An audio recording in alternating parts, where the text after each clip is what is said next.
Doncs, Irene, primera pregunta. Com va sorgir el projecte i quan es va iniciar? Doncs mira, jo aquest projecte ja me'l vaig trobar començat, perquè me van demanar que em sumés a aquell projecte que ja havien iniciat. Però l'havien iniciat perquè realment el sistema educatiu, als alumnes que tenen talents o altres capacitats, no els donen més resposta que l'avançament de curs. I realment només els alumnes que tenen un diagnòstic d'altes capacitats. Els alumnes que tenen talents però no tenen un diagnòstic d'altes capacitats no reben cap tipus de resposta, a no ser que sigui la bona voluntat del professorat. No? Llavors, només existeix aquest tipus d'API, que és avançament, i enriquiment, però l'enriquiment moltes vegades es confon una mica amb donar més feina. Llavors estàvem parlant amb les persones de direcció, que en aquell moment jo no en formava part, i van decidir que estaria bé apostar per un projecte que ajudés que donés una mica més de resposta a aquests alumnes d'altes capacitats. I va començar només amb el talent matemàtic i va començar d'una altra manera del que és avui en dia. Va començar només a l'hora del pati, això us ho explicarà millor l'Herme, perquè ell va ser qui el va començar, però va començar d'una altra manera molt diferent del que és ara. Però va sorgir per això, perquè ens vam veure que tenim molts recursos pels alumnes de diferent perfil, però pels alumnes d'altes capacitats hi ha molt poca cosa. Depèn molt de què s'entén per enriquiment, o si hi ha algun alumne amb talent però no amb altres capacitats, no hi ha realment res per donar. Continuant amb la següent pregunta, a qui va dirigit aquest projecte i com escolliu qui participa? Això és molt interessant perquè va dirigit a les persones que tenen talent lingüístic o matemàtic. Llavors no cal tenir el diagnòstic d'altes capacitats per poder accedir al talent. Però sí que és veritat que les persones que tenen el diagnòstic, ja que ve establert en el seu PI, és una resposta que li donem automàtica, és a dir, venen seleccionats per defecte. I el que poden fer és rebutjar-ho, però ells ja accedeixen a aquest recurs directament. I les persones que no tenen un diagnòstic oficial, però que a classe mostren un talent molt evident en matemàtiques o en llengua, en qualsevol de les tres, tant si és català, castellà o la llengua estrangera, doncs llavors opten a aquest recurs. Ara mateix, perquè l'any passat va ser el primer que vam fer pilot amb aquest tal com és ara, ho vam fer amb selecció de professionals, és a dir, són els professionals de l'aula qui detecten les persones que creuen que tenen aquesta necessitat i els hi donen l'oportunitat d'accedir al projecte, però en canvi hi havia la idea que ens agradaria que fos una mica com la selecció que es fa a la ICLE, és a dir, a la ICLE es fa una prova de nivell d'idioma a primer, i llavors vam decidir que a primer faríem això també. Llavors aquest curs hem fet una prova de nivell perquè, clar, a primer és molt difícil que el docent que no ens coneix pugui detectar realment que l'alumne té un talent en llengua matemàtiques o simplement és que és més àgil en una cosa. Llavors el que vam fer va ser una prova de nivell a primer i vam detectar persones que ara formen part del talent i realment tenen un talent lingüístic o matemàtic, o ambdós, en casos ja aquests es donen les dues casuístiques, i no ho haguéssim detectat a classe fins molt tard. Llavors ha anat bé i aquest és el sistema. Fem una prova de selecció com la ICLE primer i la resta de cursos fins a quart és una selecció per part del professional. Quin és sobretot l'objectiu principal d'aquest projecte? L'objectiu principal és donar resposta als alumnes que tenen algun talent i per tant la seva inquietud va més enllà del que es pugui donar a classe perquè puguin avançar amb la matèria sense que s'interrompi el seu ritme natural. Perquè normalment els alumnes que tenen altes capacitats o els alumnes que tenen talent, sobretot els que tenen altes capacitats, que tenen un PI, quan se'ls dona enriquiment se'ls acostuma a demanar sacrificis. És a dir, inclús el nostre propi projecte, en el primer any que es va implantar, es va demanar que es fes amb hores de pati. Llavors a aquests alumnes se'ls demana que o sacrifiquin hores de pati, o que sacrifiquin hores d'extraescolar, o que participin en projectes que són de concursos, etc., que implica molta dedicació fora d'escola. Llavors el que volíem era respondre, donar una mica més de nivell, tant en matemàtiques com en lingüística, que és el que realment estan demanant les ments d'aquests alumnes, però sense que ells hagin de fer el sacrifici del seu temps particular. Llavors el que fem, almenys a talent lingüístic, sí que a talent matemàtiques fa una cosa similar, però ells ho tenen gestionat d'una altra manera, segons si és primer cicle o segon cicle, el que fem és dividir els nivells en primer cicle i segon cicle, de manera que van agrupats, primer i segon i tercer i quart. I els oferim reptes de resolució que són científics. En el meu cas és lingüística, quan parlem de talent lingüístic, és el talent que està aplicat a la part abstracta de la llengua. Seguint les preguntes, ens agradaria saber a quines hores desenvolupeu el projecte i com us organitzeu el temps. Segons us he explicat, que una de les coses que volíem evitar és que els alumnes haguessin de fer sacrificis del seu propi temps. Llavors el que se'ns va ocórrer és quina era la matèria en la que aquests alumnes coincidien per cicles, és a dir, que només havíem de sacrificar 2 hores, perquè aquí una de les coses que ens passa també per administració és que necessitem donar hores al professorat. Llavors no és el mateix haver de donar 4 hores, que seria primer, segon, tercer i quart, que haver de donar 2 hores. Això, vulguis que no, estalvia hores al còmput del professorat, que és el que hem de dedicar a cada persona. I el que vam fer va ser trobar l'hora de tutoria, era una hora en la que estaven, és sempre la mateixa, a primer i segon, i sempre la mateixa a tercer i quart. Llavors coincideix. I és una matèria que és molt important, intentem que tot allò que es prepara al plat de tutoria es respecti, però sí que és veritat que hi ha algunes hores de tutoria que potser són més fàcils d'extreure alumnes sense que perdin nivell de res, perquè quin era el problema? Que si els extrèiem com si fos un desdoblament, els trèiem de l'aula de castellà o de l'aula de matemàtiques o de l'aula de català o de l'aula d'anglès, clar, aquelles hores els alumnes la perdien d'aquella matèria i continuaven avançant. I els alumnes que tenen talent o capacitat no vol dir que les coses les sàpiguen per ciència infusa, és a dir, les han d'aprendre igual. I tant a matemàtiques com a lingüística donem coses diferents del que es dona a classe. Llavors, fer-los treure'ls de les hores de les classes ordinàries era també fer-los sacrificar, després havien de posar al dia. I en canvi, la tutoria no és una cosa d'aprenentatge un coneixement que si el perds no el pots recuperar, sinó que és més un treball de xerrades, de pat social, etc. I vam pensar que aquella seria una bona opció. Llavors alternem i de les 4 hores de tutoria que hi ha en un mes, doncs en fan 2 i les altres 2 les fan de projecte. És a dir, faríem, per exemple, la primera setmana tutoria, la segona talent lingüístic, la tercera tutoria i la quarta talent matemàtic. El que passa és que ho fem quadrar millor perquè mirem totes les xerrades que hi ha durant el curs i intentem que no caigui en cap xerrada, amb la qual cosa fem així com una espècie d'encaix perquè puguin fer tot, puguin anar a talent i al mateix temps puguin fer el PAT. Bueno, Irene, i per què et vas presentar personalment a ser part d'aquest projecte? Bueno, no em vaig presentar, m'ho van demanar. M'ho van demanar perquè jo vaig manifestar el meu content de que s'estigués posant en funcionament un projecte d'aquest tipus que donés suport als alumnes d'altes capacitats.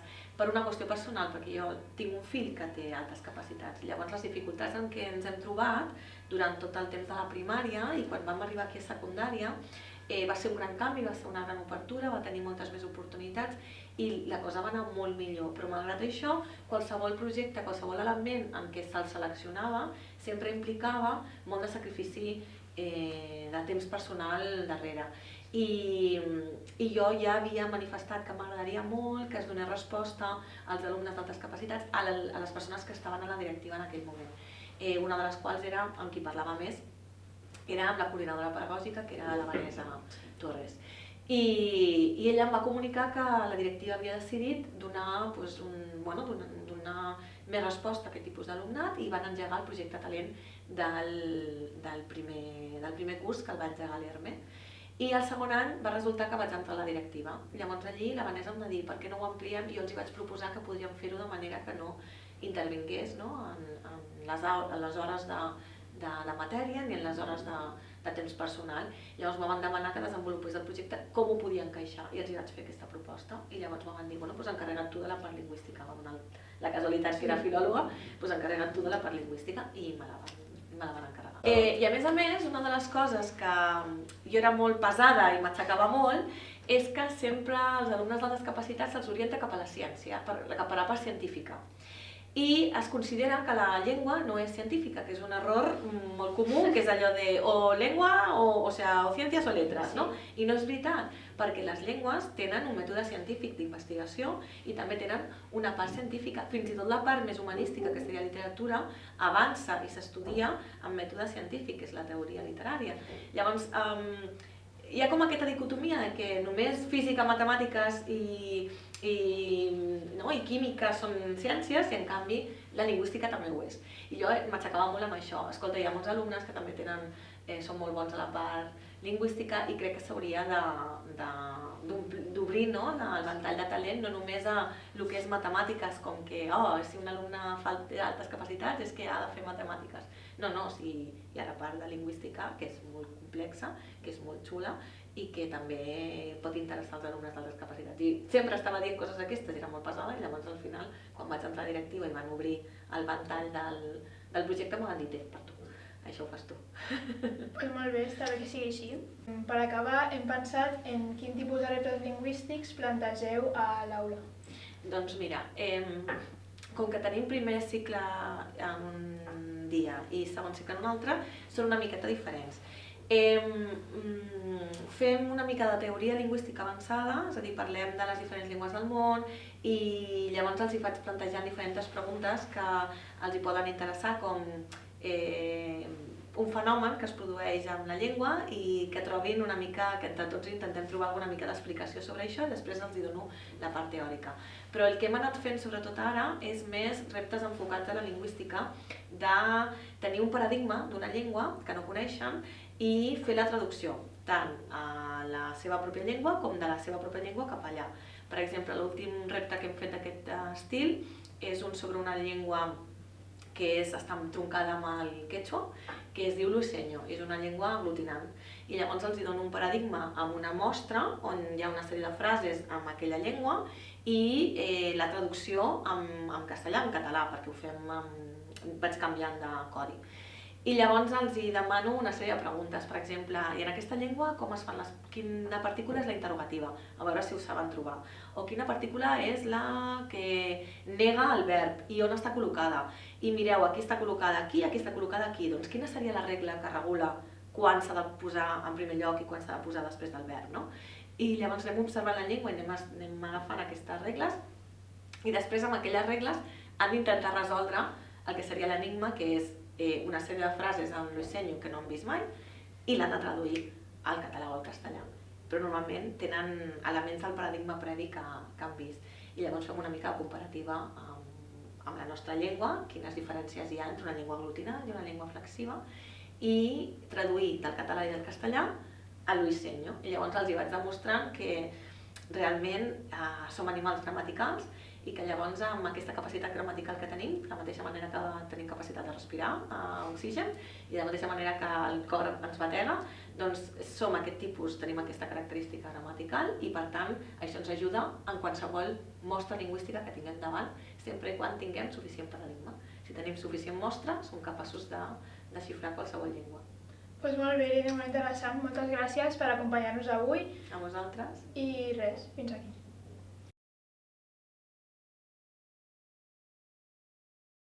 Bona, Serme, primera pregunta.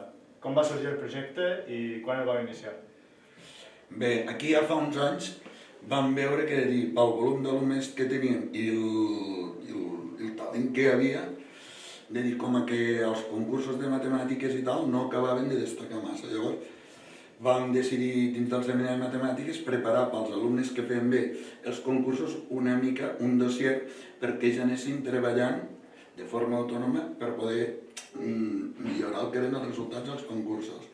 Amb posterioritat, el director va pensar que per donar resposta als alumnes, que cada cop també tenien més alumnes, amb el dictamen d'altes capacitats per donar resposta a aquesta tipologia d'alumnes, ens va proposar de fer de forma molt lliure, perquè no hi havia respectat, de fer algun tipus d'activitats per tractar el talent. I amb una professora que hi va estar a l'Encarni juntament amb mi, vam estar preparant uns dossiers i al principi ateníem els alumnes a l'hora del pati. Els vam preparar el dossier, els ho donàvem, ja tenien respostes i tal. I bé, en posterioritat, quan va entrar això només ho fem des de matemàtiques. Llavors, quan va entrar com a cap d'estudis la Irene, li va acabar donant l'impuls definitiu perquè ella ho va posar també a la part del talent lingüístic, ja es va mirar també d'assignar, en lloc de fer-ho a l'hora del pati, ja assignar una hora determinada, i bueno, així ha anat creixent i és el que ens trobem fins ara. Sí, sí. Herme, a quines hores feu el projecte i com organitzeu el temps? El projecte, ja et dic, al principi el fèiem a les hores del pati, però vam veure que això, clar, costava compaginar perquè els nens tot el dret tenen ganes també de descansar, hi ha molts de dies que tenen competicions de futbol i coses d'estes, i no acaba d'anar bé. Llavors, els 2 últims anys el que fem és una vegada al mes una sessió de tutoria.